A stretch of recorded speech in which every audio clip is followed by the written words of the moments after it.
नाही, ज्या तक्रारी येतील त्यानुसार ज्या अंधश्रद्धेला खतपाणी घातल्या जातात त्यांच्यावर कारवाई जो कायदा आपला आहे त्याच्यानुसार करण्यात येईल आणि तशीच भूमिका जिल्हा पोलीस दलांनी घेतली आणि 2 गुन्हे दाखल झालेले आहेत.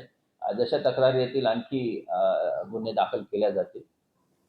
नागरिकांनी पुढे यावे आणि अशा प्रकारच्या भोंदूबाबांना बळी पडू नये एवढंच मला सांगता येईल. भोंदूबाबांच्या माध्यमातून तुमचं आर्थिक उलाढाल जे आहे ते होताना पाहिलं विशेषतः जमिनीसारखे व्यवहार जे आहेत ते मोठ्या प्रमाणात होत आहेत. कोट्यवधींची उलाढाल त्या माध्यमातून होते.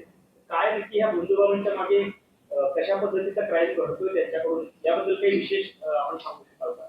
नाही, मी जरतरच्या भूमिकेमध्ये काही सांगू शकणार नाही कारण हा तपासाचा भाग आहे आणि तपासाबद्दल नंतर एसपी आपल्याला सांगतील जेव्हा तपास पूर्ण होतील.